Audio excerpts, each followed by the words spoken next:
females, one male. This is he. His name is Spinnaker. And my first nomination, I got to name two babies, and they're Helen and Hannah.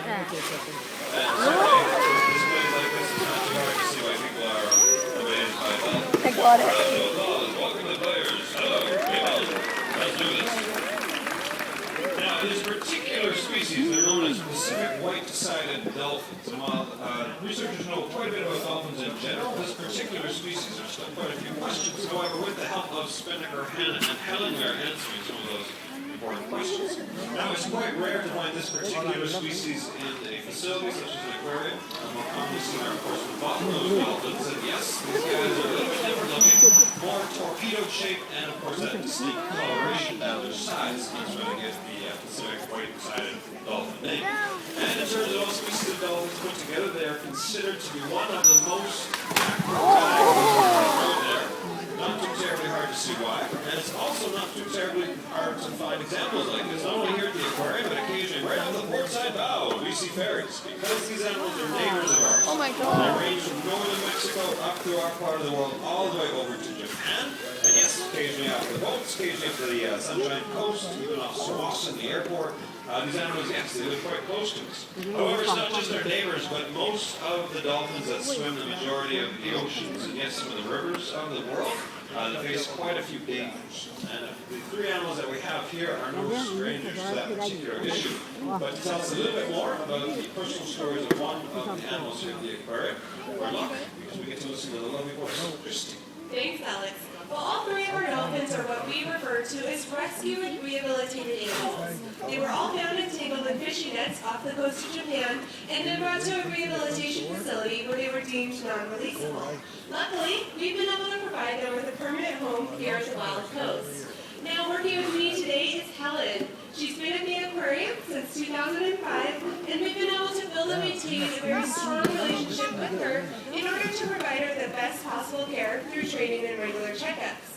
Everything that we learn through Helen's health care is used by veterinarians and researchers to gain a better understanding of these mysterious animals.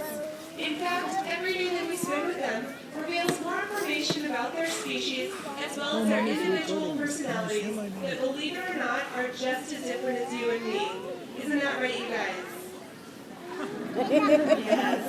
But most of all, Helen, Hannah, and Spinnaker remind us every day that from nets to garbage, it is man-made objects that are infecting dolphins all over the world. Thank you, Christy. So yes, together with researchers, we're looking at the dolphins, looking at the dangers that they face, and trying to figure out, well, how can we help these amazing neighbors of ours.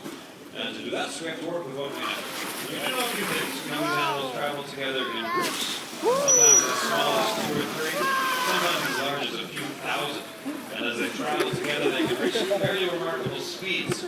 Just how fast? Well, about 35 kilometers an hour, which doesn't sound very fast. However, the speed of cars inside Stanley Park is only 30, so you could potentially be passed by a dolphin, which would be rather amusing. This speed, of course, very handy for getting away from predators, also very handy for sneaking up on dinner. And speaking of dinner, any ideas, what does a dolphin like to eat? There's a wide variety of fish out there, the occasional hint of calamari or squid. But imagine, if you will, that you are a dolphin. And you're looking for some fish off our coast. We're very fortunate. Certain times of the year there's millions of sockeye. Other times there's nothing. And then the Fraser River is fairly murky. If it's deep, it's dark. How do you know what you're looking for? Well, these animals, yes, they have really good eyesight both above and below the water. But if you can't see, they use something known as echolocation. And sounds that they make inside their head. Sounds like that. They make those sounds and it goes up and bounces off fish, dolphins, the surrounding environment, and the sound comes back and we're like, oh, that's what's going on. Now, we know this is a really accurate sense, but if it is so accurate, why can't they see nets? Why do they get caught in nets? That's something we're trying to figure out. It's not terribly easy because we can't exactly ask the animals, okay, close your eyes, Marco!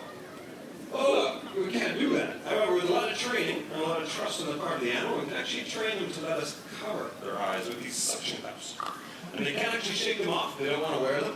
And if they're really not into it, they can actually eat them because they're edible. But then we put them on, we watch, and more importantly, we listen to see how it is that they navigate. And through this research, we're ultimately hoping to figure out, why is it they got caught in nets while looking for food? Now, speaking of food, here at the aquarium, we feed them about 8 or 9 kilograms of seafood per day. By show of hands, can anyone eat 20 pounds of seafood in a day? Well, yes, these animals can. However, in the open ocean, we're not entirely certain how much that is. But to tell us a little bit more about how it is that we're going about looking at that and why, once again, the lovely Christy. Well, we certainly know that Pacific right-sided dolphins are incredibly energetic, playful, and acrobatic animals, and those of you on the above and below the water can see from these amazing aerial displays. We also know that all of this energy comes from the fish that they eat. So by teaming up with the University of British Columbia, we're trying to determine exactly how much food these dolphins need to survive and how that could impact fish populations off of our coast. To answer these questions, we're actually training our dolphins to assist us in determining their metabolic rates while they're both resting and active. We're incredibly lucky to work so closely with Spinnaker, Helen, and Hannah because they provide us such a unique opportunity to do research that just wouldn't be possible with dolphins in the ocean. Thanks, Christy. If you're interested in learning a little bit more about the research, feel free to come up and talk to us after the show or in our underwater viewing gallery. There's lots of information down there as well. But we're not done up here because we've talked about sound, we've been talking about food, we've talked about sound defined food, but what about just sound? Because you know this is a very vocal species of animal with a variety of ways to communicate. And you have to wonder as you're moving together these large groups, how do they know? Let's all stick together. We'll go this way. It'll be awesome. Well, similar to people, they do have a wide range of vocal abilities. If you listen closely, every now and again on the wind, you can hear the dolphins singing.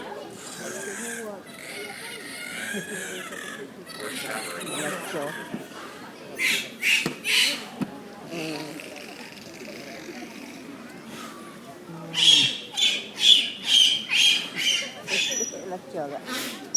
Very nice. So round of applause. They're vocal aficionados.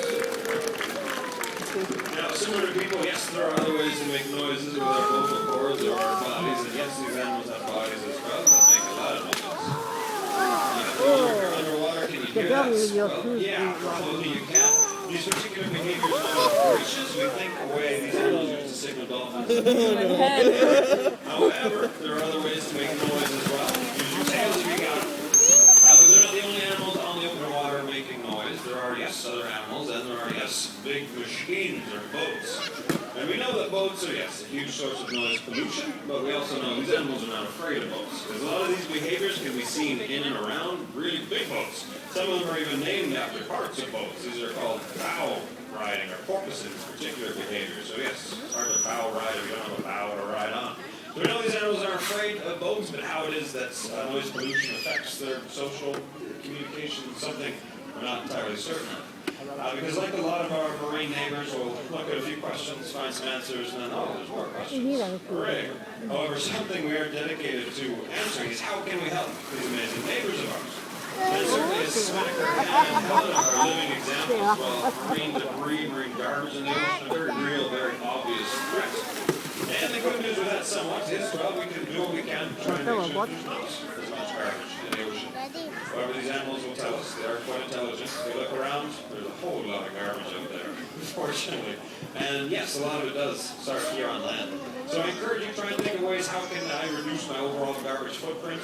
Here at the aquarium, we try our best. That's why we brought in compostable plates and cutlery into the cafeteria, just trying to reduce our garbage footprint. But yes, that's kind of keep garbage to a minimum so our marine neighbors stay safe. However, this gets rather serious towards the end, but I can end on a high note of some sort. And as a thank you, because we're a non-profit, and a lot of our research dollars does come from people coming through the doors and getting to know us and our animals. Thanks so much for joining us.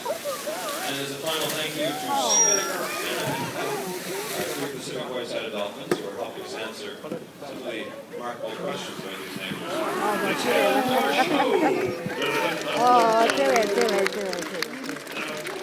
Thanks so much. You've been a wonderful audience. On behalf of myself, the trainers and extra dolphins, enjoy the rest of your afternoon here at the aquarium.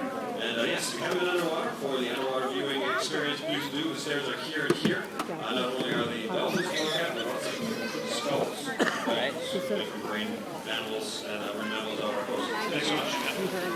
I like